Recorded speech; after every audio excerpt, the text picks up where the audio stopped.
अस्सलाम वालेकुम।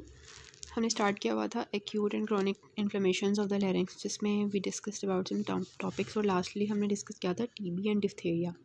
उसी चैप्टर में से एक टॉपिक है, छोटा सारा माइनर टॉपिक है, जो कि है पोलीपॉइड डीजनरेशन ऑफ वोकल कॉर्ड्स, जिसको हम रिंकीज एडिमा भी कहते हैं। ठीक है, इसके बारे में हम डिस्कस करने से पहले ना एक स्ट्रक्चर देखना पड़ेगा हमें, और वो इसका स्ट्रक्चर है, वो क्या है देखें। सबसे पहले तो आपको पता है ना कि अगर हम बात करें अपने लैरिंक्स की, तो वहाँ पे ऊपर की तरफ हमारे वेंट्रिकुलर फोल्ड्स होते हैं, ठीक है, और नीचे एक होते हैं हमारे वोकल फोल्ड्स। ठीक है, जो वेंट्रिकुलर फोल्ड्स होते हैं वो फॉल्स वोकल कॉर्ड्स बनाते हैं, और जो वोकल फोल्ड्स होते हैं वो ट्रू वोकल कॉर्ड्स बनाते हैं। तो वो दोनों साइड्स पे हमारे स्ट्रक्चर्स होते हैं ना, दोनों साइड्स पे बायलेटरल स्ट्रक्चर्स होते हैं दोनों। अब हम वो जो वोकल कॉर्ड का एक हमारे पास रीजन है ना, वोकल फोल्ड्स बने हुए हैं, उसको हम ज़रा अंदर से देख रहे हैं। अच्छा, ये इस साइड पे भी होगा ये एक साइड का इन्होंने दिखाया हुआ है, ठीक हो गया। इसके सबसे बाहर जो है वो एपिथेलियम होती है, और सबसे अंदर जो है ना वोकलिस मसल होता है, ठीक हो गया। और वोकलिस मसल होता है सबसे अंदर, जिसको हम क्या कहते हैं, थायरॉयड रेटिनॉइड भी कहते हैं ना, जो थायरस और रेटिनॉइड के दरमियान में होता है। ठीक है, अच्छा, तो अब जो है हम बात करने लगेंगे। सबसे बाहर एपिथेलियम होती है, सबसे अंदर वोकलिस मसल होता है, उसके दरमियान में क्या होता है आपको पता है, एपिथेलियम के नीचे हमारी क्या होती है, लैमिना प्रोप्रिया होती है। तो यहाँ पे जो लैमिना प्रोप्रिया होती है ना, वो दो में डिवाइड होती है, तीन में डिवाइड होती है बल्कि, superficial lamina propria, intermediate lamina propria और डीप लैमिना प्रोप्रिया। ठीक है, अब जो सुपरफिशियल लैमिना प्रोप्रिया होती है ना, वो एक्चुअली आपके रिंग की स्पेस होती है। ये जो आपको ब्लू कलर की दिखाई हुई है, this is a superficial lamina propria, जिसको आप रिंग की स्पेस कहते हो। ये जो आपको पील कलर की दिखाई हुई है ना, ये आपकी इंटरमीडिएट लैमिना प्रोप्रिया है। और ये बिल्कुल जो पिंक कलर के अंदर की तरफ दिखाई है, ये डीप लैमिना प्रोप्रिया। इंटरमीडिएट और डीप लैमिना प्रोप्रिया को आप मिला के जो ना वोकल लिगामेंट कहते हो। इट मीन्स कि आपकी जो वोकल आपके फोल्ड्स हैं, उसमें अंदर की तरफ वोकलिस मसल है, बाहर एपिथेलियम है, उनके दरमियान में लैमिना प्रोप्रिया है। ठीक है, लैमिना प्रोप्रिया के दो पार्ट्स हैं, एक रिंग की स्पेस है, दूसरा वोकल लिगामेंट है। ठीक है, और वो एक्चुअली लैमिना प्रोप्रिया ही है। अच्छा, अब हमने बात करनी है रिंग की स्पेस की, कि इसमें रिंग की स्पेस में जो एडिमा हो जाएगा ना, उसको आप कहते हो रेंकिस एडिमा। ठीक है, रेंकिस एडिमा क्या कहते हो, ये जो रिंग की स्पेस होती है ना, इसमें पानी जमा हो जाएगा, एडिमा जमा हो जाएगा, तो ये ऐसे ऐसे हो जाएंगे। ठीक है, मतलब कि एक पोलीपॉइड मैसेज बना लेंगे। ये ऊपर की तरफ मैंने पिक्चर दिखाई हुई है, ये वाली इस तरह की, ये देखिए वोकल कॉर्ड्स ऐसे मैसेज बना लेते हैं, पोलीपॉइड। ये क्या है, सिमेट्रिकल है, बायलेटरल है, बायलेटरल है, दोनों साइड्स पे हैं, सिमेट्रिकल मैसेज बनी हुई है, स्वेलिंग हुई हुई है हमारी जो मेम्ब्रेनस पार्ट है वोकल कॉर्ड्स की। और ये हमारे ज़्यादातर जो मिडिल एज मैन होते हैं और वुमेन होते हैं, उनमें ज़्यादा कॉमन होते हैं। ठीक है, और ये किस वजह से होते हैं, अब ये हम देख लेते हैं किस वजह से होते हैं। ये हमारे उसी वजह से होते हैं जो एक्यूट लेरेंजाइटिस का कॉज था, एक वोकल कॉर्ड्स को जो है मिसयूज़ करना, मतलब कि शाउटिंग बहुत ज़्यादा करना। टीचर जो होते हैं ज़्यादातर सिंगर्स थे, और वोकल अब्यूज़। ठीक है, वोकल अब्यूज़ की वजह से ऐसे हो सकता है कि रेंकीज एडिमा हो जाए। मिस यूज़ मोस्टली ये होता है कि क्रोनिक इरिटेशन होती जाती है हमारे वोकल कॉर्ड्स की, उसकी वजह से फिर ये हो जाता है। ठीक है, हैवी स्मोकिंग से भी क्रोनिक इरिटेशन होती है। क्रोनिक इरिटेशन ज़्यादातर ये जो सिंगर्स होते हैं, और क्रोनिक इरिटेशन ज़्यादातर ये जो टीचर्स होते हैं, इनके अंदर ज़्यादा क्रोनिक इरिटेशन होती है ना, तो मिस यूज़ उनमें आ जाता है। Heavy smoking, chronic sinusitis. ठीक है, इसको आप ऐसे याद कर लो कि साइनोसाइटिस के साथ ही एसोसिएटेड है हमारा सिगरेट स्मोकिंग। ठीक है, और इसके अलावा जो मिक्स एडिमा की कहते हैं, कुछ जो मिक्स एडिमा के लोग होते हैं ना, उनमें भी देखा गया है ये। तो इसकी वजह से क्या क्लिनिकल फीचर्स आएंगे, एक तो होर्सनेस ऑफ वॉइस होगी। ठीक है, जब भी हमारा लेरिंग्स ख़राब होते हैं तो होर्सनेस ऑफ वॉइस होती है। और क्योंकि ट्रू वोकल कॉर्ड्स ख़राब हो गए होते हैं, तो पेशेंट ये जो फॉल्स वोकल कॉर्ड साइड्स पे होते हैं ना, इनसे सांस लेने की कोशिश कर रहा होता है। So sorry.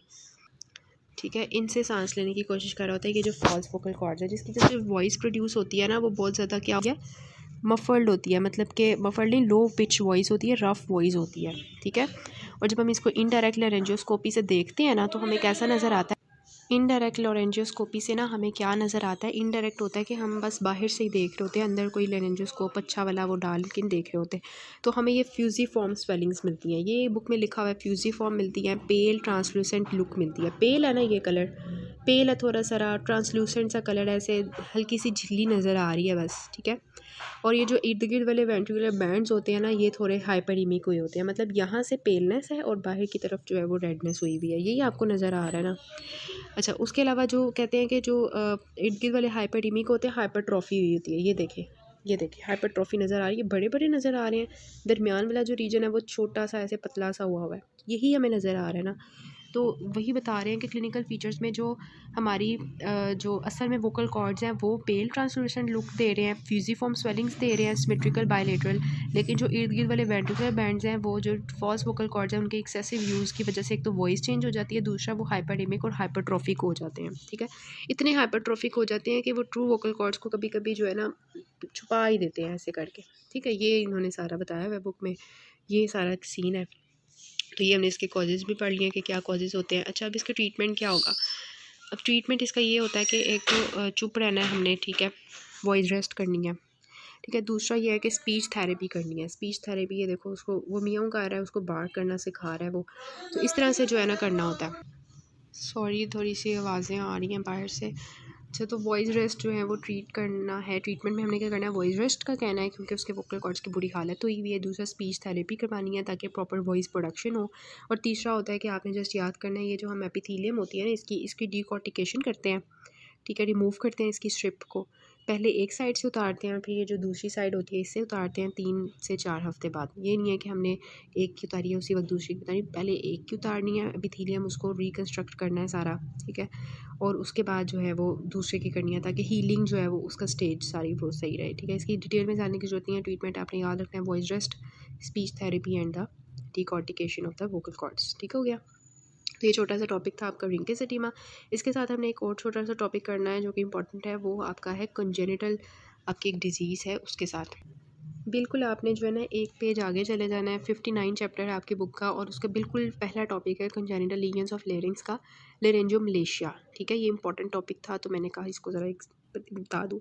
लेरेंजियोमलेशिया जो है इसका नाम दूसरा होता है कंजेनिटल लेरेंजियल स्ट्राइडर। ठीक है, ये मोस्ट कॉमन हमारे पास जो है ना होती है कंजेनिटल एनोमली लेरिंग्स की। ठीक है, इसमें होता क्या है कि जो हमारा सुप्राग्लॉटिक लेरिंग्स होता है ना, ये ग्लॉटिस हो गया ना जहाँ पे हमारा वेस्टिबुलर फोल्ड्स और वोकल फोल्ड्स जो हैं उनके नीचे वाला, और ऊपर वाला जो है सुप्राग्लॉटिस है और नीचे वाला जो है वो इंफ्राग्लॉटिस है। ठीक है, अब यहाँ पे जो इनॉमली होगी वो क्या होगी कि जो हमारा जो है पार्ट है ना ऊपर वाला सुप्राग्लॉटिस, वो बहुत ज़्यादा फ्लैसिड होता है।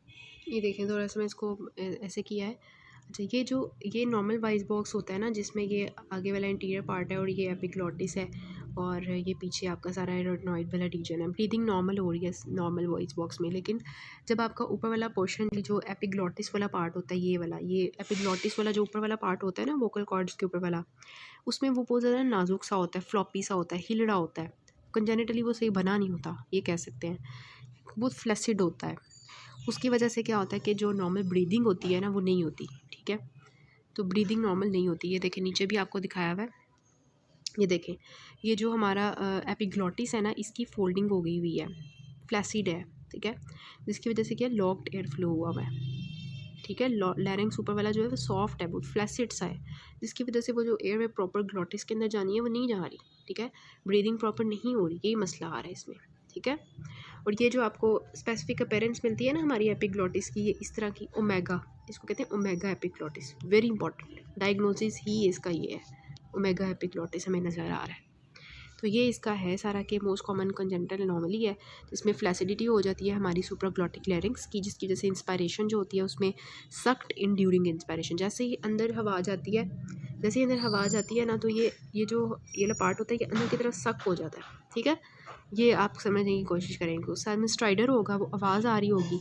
ठीक है, और बच्चे की जो ये आवाज़ है स्ट्राइडर की, ये रोने के वक्त ज़्यादा हो जाती है।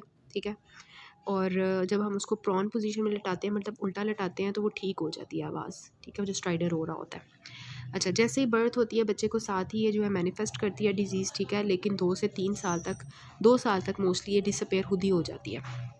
ये इसका सीन होता है डिजीज़ का। हम डायरेक्ट लेरेंजियोस्कोपी जब करते हैं ना, डायरेक्ट, ये याद रखना है, डायरेक्ट लेरेंजियोस्कोपी करते हैं, अंदर डाल के सारा देखते हैं, तो उससे हमें ओमेगा एपिग्लॉटिस मिलता है। अगेन मैंने आपको ये ओमेगा बताया हुआ है इस तरह, ओमेगा एपिग्लॉटिस। ठीक है, और ये जो इनकिट के राय एपिग्लॉटिक फोल्ड्स है ना जो हमारे एक्चुअली आगे ये एपिग्लॉटिस है, ये पीछे एराय रेटनॉइड है, इनके दरमियान में जो ये फोल्ड्स बने होंगे ये शॉर्ट हो जाएंगे। ठीक है, वो जो आगे की तरफ, मतलब एपिग्लॉटिस आगे की तरफ फ्लैसिड हुआ है ना, तो इस वजह से फोल्ड्स जो है वो शॉर्ट हो जाएंगे। ठीक है, ये इसका सीन होता है।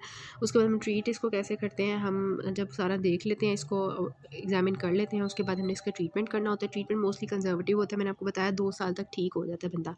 लेकिन अगर हमारा ट्रीटमेंट नहीं कामयाब हो रहा तो हम ट्रेकियोस्टमी कर देते हैं, अगर बहुत ज़्यादा एयरवे जो है वो प्रॉब्लम हो सीवियर केसेस में। और सीवियर केसेस में हम सुप्राग्लोटोप्लास्टी करते हैं, वो जो सुप्राग्लोटिस वाला पार्ट ख़राब हुआ होता है उसकी हम जो है रिपेयर करते हैं उसको सर्जिकली, और फिर वो ठीक हो जाता है, और फिर प्रॉब्लम वो जो स्ट्राइडर वगैरह की आ रही होती है वो ठीक हो जाती है। This is all about the laryngomalacia. इसको एक दफ़ा ये देखें, पिक्चर से देख लें कि क्या हुआ था और हमने कैसे देखा उसको, ठीक है, और उसकी ट्रीटमेंट हमने क्या की, ठीक है। और ये नीचे वाला जो है मैंने आपको एक्सप्लेन कर दिया, ये जो भी हमने डिस्कस किया था पहले, ब्रेंकिसेडिमा। This is all about this topic.